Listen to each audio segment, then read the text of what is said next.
There is a battle going on right now between China and the US, and we need to focus on the details as to what exactly is going on. The very first thing I need to discuss is that China has worries ahead. These worries could spill over into the rest of the world, so you better pay attention no matter where you are. The second thing is China and semiconductors. This is the most, in my opinion, most underreported issue right now today, and I'm going to show you why this is key, all of that and more. Let's start right here. Manufacturing orders from China down 40% in unrelenting demand collapse. US manufacturing orders in China are down 40% in what logistics managers described to CNBC as an unrelenting demand collapse. Understand how important this is and a telltale sign for the United States as well as what's happening in China today. Asia based shipping firm HLS recently told clients it is a very bad time for the shipping industry. I had shown you the decline over the last couple years as prices really got elevated for a lot of these. You looked at the containers, you looked at the ships in general. We were trying to find new ports, we were trying to find new methods of delivery, and all of that really peaked in around 2021, the middle of 2021, and it's been coming down ever since. This is important, okay? Because when you see China to US container volume being down 21% between August and November, it tells you that this was typically supposed to be a very strong period of time, and yet not the case. Well, I'm about to show you how important that is in relation to the global economy. Take a look here. Chinese factories are shutting down 2 weeks earlier than usual ahead of Chinese New Year. You see, depends on when that lands and so on, but you got to understand that if they're seeing this, then maybe they don't have that demand and believe that there'll be more demand in the following year. So hey, let's take a vacation right now at this time. Depends on if it's a factory worker or if you look at more of an office type worker. You're seeing approximately 3 weeks or so, depends, 3 weeks or so where they just have no activity at all. So maybe they want to pull that forward a bit in order to try to hope that next year will be better. Now, this is a very interesting article here, and I wanted to show you what it's all about. This is talking about Apple as well as China and how they go together. Breaking up, as the adage goes, is hard to do. The conclusion is evident from Bloomberg. This is basically talking about Apple, which is trying to reduce its dependence on China. Apparently, they've already started producing some iPhone 14 models in India. Those here on the channel had seen me talk about that. But that's an earlier than usual move for new models. Apple's largest supplier, Foxconn, recently agreed to a $300 million expansion of its production facilities in Vietnam. So I told you about the expansion to Vietnam as well as India, and essentially Apple saying we want to diversify our supply chain. Now, you might think, okay, they're doing it. This is it. This is big, right? Well, check it out. According to Bloomberg, they estimate it would take about 8 years to move just 10% of Apple's production capacity outside of China, where roughly 98% of the company's iPhones are made. Now, is that a good thing to maybe move some of that production out so that you don't have problems or at least reduce your dependence? Yeah, sure. But look, 8 years to move 10% of it out. The dependence is unbelievable, truly unbelievable. Scores of local component suppliers, not to mention modern and efficient transport, communication, and electricity supplies, make it particularly difficult to get out of the world's second largest economies. You see, they do have a way of dealing with products like no other.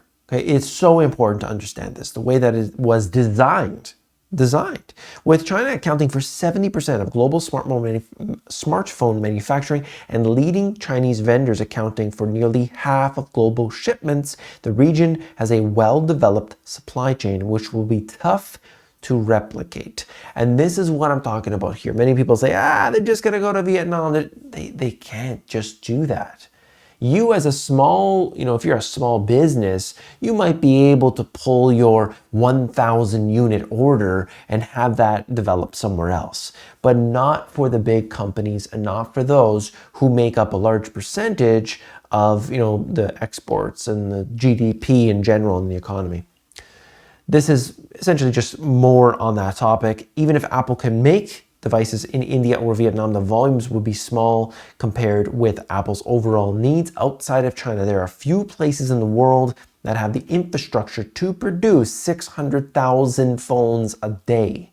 That's where we're at today. Now, I think it's important to understand the breakdown here. I'm going to break this down. I just want to show you one thing, okay? Because you've seen Elon Musk and you've heard about all the back and forth between Musk, between Apple, and of course the App Store. So this article just discusses something that I wanted to bring to you. I think it's really, really important, okay? The good news, there's a perfectly legal solution to the whole conundrum.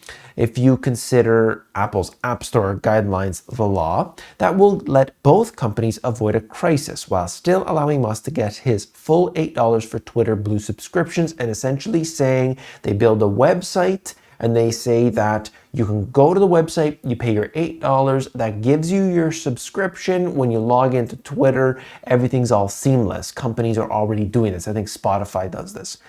But you cannot mention on the app at all. You can't funnel people from the app over to the website to sign up. Okay, that circumvents the rules that Apple has in place. But as long as people go to that website, sign up for that, they are able to get it in this way, and they can get the full $8 instead of taking Apple's 30%. So this is a hit on Apple. This is big because they're going to do this. They're going to do this. They need more revenue. So they're going to make this happen. How many other companies are going to do the same thing if they see Twitter do that? That really affects the bottom line of Apple, doesn't it? Apple, biggest company, imagine you own Apple directly, or you own an ETF of the major markets. If you buy an S&P or what have you, this is important. This is going to affect you. Okay. If you love your ETFs, people believe that ETFs are unbreakable, but perhaps not the case. Let's break it down right now, right here.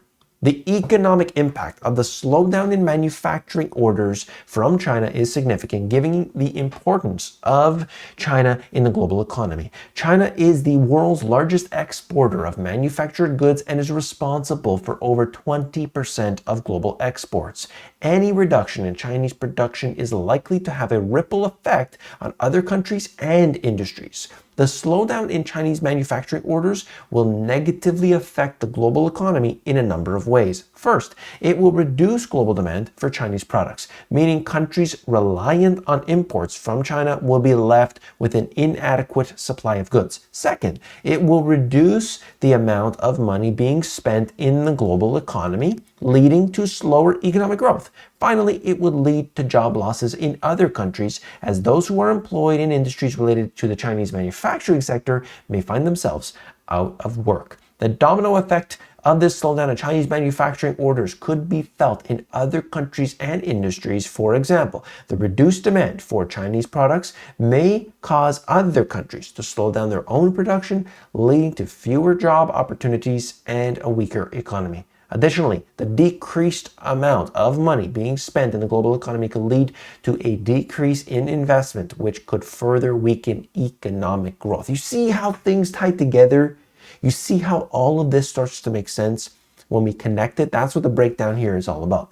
Overall, the slowdown in manufacturing orders from China is likely to have a significant impact on the global economy and could be felt in other countries and industries. It's important for governments to take steps to minimize the economic impact of the slowdown in order to prevent further deterioration of the global economic growth that we have.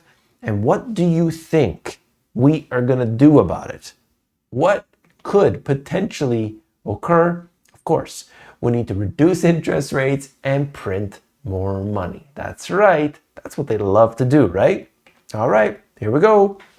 Let's talk about this next issue. I want to move through just to basically break down what is happening with semiconductors. I want to talk about China's economy and so on.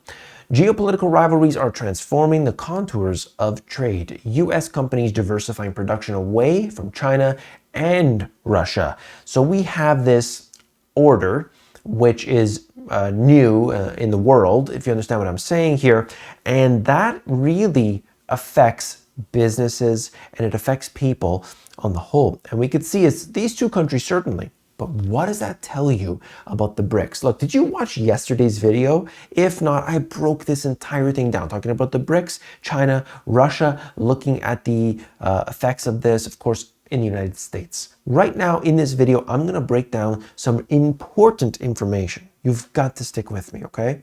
China's pilot accelerates as cities ease testing rules. So we've got major cities right now that have basically said, okay, we are going to reduce the restrictions, the lockdowns, and so on. And as they say here, things are great in terms of the numbers, okay? That's a good sign. We want to see opening. We want to see the economy moving globally, everywhere. China car makers are ordering their own ships to get exports ready. Now, I thought this was interesting because when you look at ships, it seems like we don't have an issue anymore. But in this case, we're seeing that. And I thought that was interesting. That's why I brought it to you here, okay? Because it kind of goes against other information we've seen before. But I want you to know that. A globally critical chip firm is driving a wedge between the US and Netherlands over China's tech policy. And you remember what happened here. If not, I'll break that down in just a second in a further breakdown I'll do. And essentially what we're looking at is the United States trying to block the access to semiconductors for China. This is huge. That is so big. I don't think people understand it. It's really underreported, in my opinion. The Netherlands plays an outsized role in the global semiconductor supply chain because of its star company, ASML. They produce cutting-edge chip-making machine that China is keen to have access to. The US is worried that if ASML ships the machines to China, chip makers in the country will begin to manufacture the most advanced semiconductors in the world and have extensive military and advanced artificial intelligence applications.